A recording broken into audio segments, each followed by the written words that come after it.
kutaa namaa dhooftee akkas minaamina jettu sun shamara arsiitii miti arsiillee bakkaan buutu achumatti nuu beekaa isinin jechuu barbaada. Assalaamu alaikum. Nama tokko narrabsinaa dubartiin teenna nama tokko ijoollee wallo nama tokko dubartii teenna taatanii dubartii arsee taatanii wanni martuu haadha arsee irraa gadi baatanii nama tokko narrabsinaa.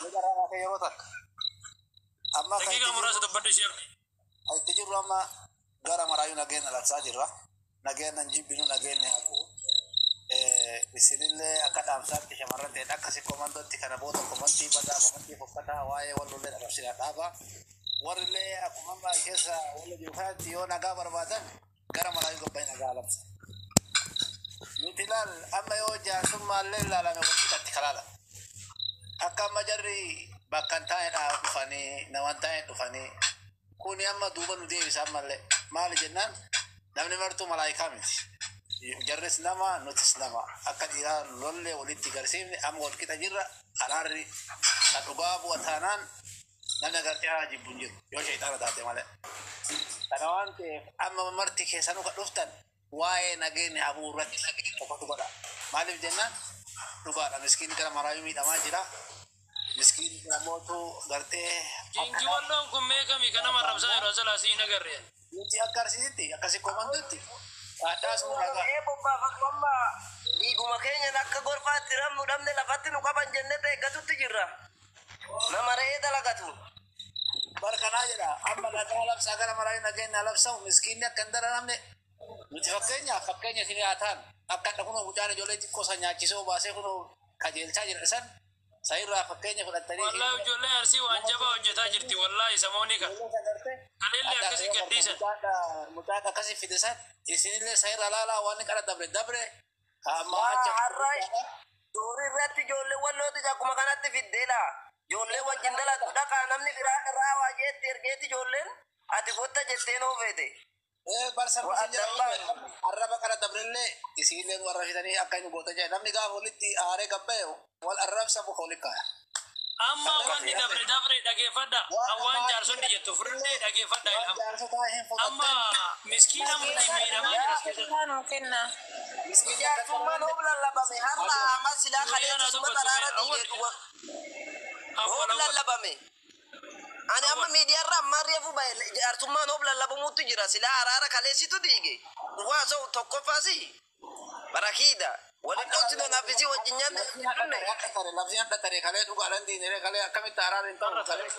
Kalee wal qixa ta'uuf diine kaabboo wanni akkasitti maraadhee suuraan kiyya Walloon isa walloon isa maka abbaa waraanaa jira silaa yoo warra ta'u jiroo. Arsiin duraan adaba beeti adaba hanqiftanii ammoo isin muka kennan muka isin kaayanii maarree harkatu harka baase.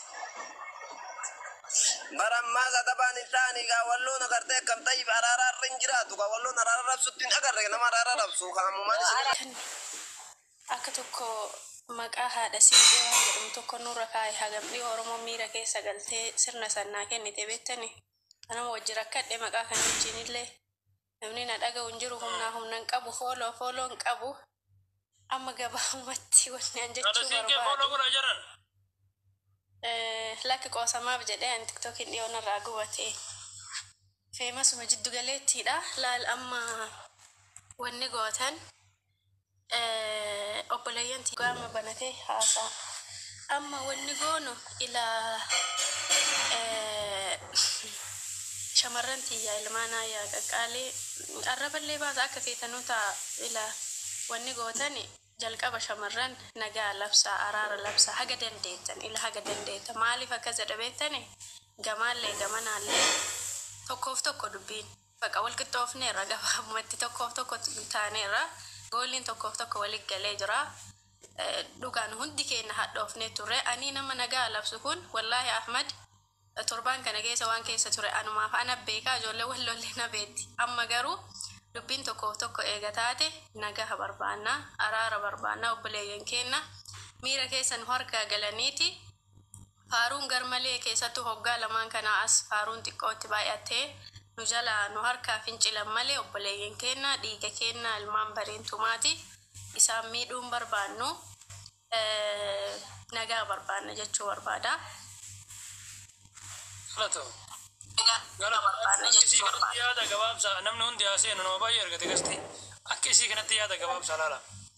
yaa gaba aganuma jedha oromo Sheikh Ahmad oromo biraati waa jedha oromo kutaa sagaleeti yaa ilmaan oromo yaa wallag yaa hararge yaa jimma yaa shawa yaa booranaa fi gujii miidiyaa kanarratti illee agarre waan gootan wallahi walqabe kunniin lamaan ummata mujrima ummata akka ummataa jabaatu kutaan kun lamaan addaan guuraa ummanni kun wal fixa tokko miliyoona 18 tokko miliyoona tokko ummanni kun wallahi lafarraa wal balleessa wallahi isma dhugaa I'm not joking wallahi sirreessi ma dubbatu jira wallahi ummanni kun lafarraa wal xaragaa addaan qabaa please ummanni oromoo biraa jechuu barbaade galatooma.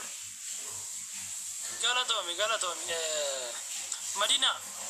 Salam sini adisu didi teessanii illee sini adisu kagamaa gamana gisee teettanii waltumtan sani obboleessa kee dhiiga kan kee nuti oromoo dhiiga tokko osoo haadha akka nu waltumnu kana ambi diinni gabbayee nu tume walumaa birmanna malee walitti hin deemnu deebitanii waltumtanii kaatanii naga buusuu keessaniif naga buumnaa jettanii haasaa gaarii haasa'uu keessaniif galatooma rabbi badii teessa isin yaadhiisu dilii teessa isin yaadhiisu galatoomi obboleessa kiyya gisee isin yaasitti ijoollee waltumtanii hedduu isin jala teennee boonnaa hatta irri ummallee rabnu dhugaa rabbi wallahi isin jala teennee boonnaa kamataan dhukkubutu jira isin jala taa'ee akkana waa isin hojjettan kana laalaniiti guddaa xiqqaanii isinitti nayanii isinitti hin gammadanii amma gisee haasa gaarii kana haasa'u ta'a isin nama hedduutu isinitti gammada akkuma nama isirraa gammade kana namni hundi isirraa gammada yaa amadi keenya galatoomii dilii teessan rabbi isin yaadhiisu hundaafuu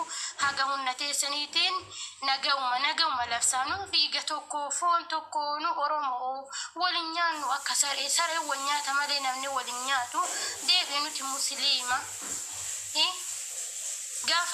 gaafa yoo asirraa galle jechuun maal rabbu kayoo nuun jedhan maal gantu kaa hin jennu maal wallo hin jennu maal arsii hin jennu maal rabbu kayoo nuun jedhani maal arsii maal oromoo hin jennu ganda keenya himan nuti oromoo nuti foon tokko walaa jaalannu akka waliin jibbine akka waliin tumne yaa oromooti galatooma amadi keenya abbaan mana kanaa yaanni kiyyaa gaddeessanii ankaraa kiyyaan qarasitti isin jala taa'ee booyaa isin hundarraayyuu gammadee jira haasaa gaarii haasaa jirtanii jasaa rabbi isin haa kafaluu badii teessi haadhiisu dilii teessi haadhiisu kanaan booda haga hunnateetiitiin naga'uma labsi obboleessa kiyya haa jira galatooma hundi keessanuu. Kun mana nagaa labsinee jirra ammarraa shamarran ta'e nama tokko na rabsinaa koomentii ta'e nama tokko yoo nu dhageessanii jettan yoo rakkin dhageessu jettan ani waan godhu wayi qaba.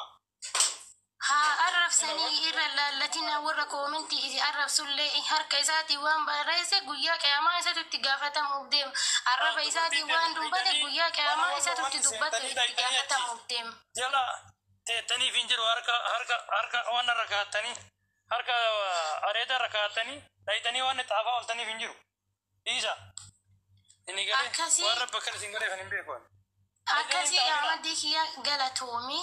Rabbi jasatti haa kafalu hedduu sirraa gammadee akkaan sirraa gammade kana hundi nama sirraa gammadu jira si jala taa'ee yeroo ta'u waan gaarii haasoftu akkasii galatooma obboleeyyan kiyyaa hundi keessan badii teessan rabbi sin haadhiisu salaam alaikum warahmatullahi. Jaabir Ooroo. Gisee tokko mana isaatti. Aayye. Nama kenna jabaa kenna nama abira. Nagaa akkama abbo fayyaa. Akkam nagaa jirtu akkam fayyaa keessanii? Ilmaan sikkoo man doomi keessa dhugaa jiraatanii warri as jalatti argamtanis. Maalirra jirta? Wallaahi kaawwan irra jirru homaa yeroo ammaa kana ammaaf naga'uma labsaa jirra yoo jarri nagaya didanii nullee nagaya kaa wanni yoo jarri nagaya hin feene wanni nagaya barbaannu hin jiru yoo jarri nagaya fedhan haala wasaalan yoo jarri nagaya hin feene nuti mana namaa dhayini nama hin barbaannu yoo namni nutti dhufe fira dhoggina yoo namni lola labse immoo itti gabbaana ufii keenna lola labsinu nagaya barbaanna akanumarra dubbachuu jirra waa hunda nagaa dursa waan ta'eef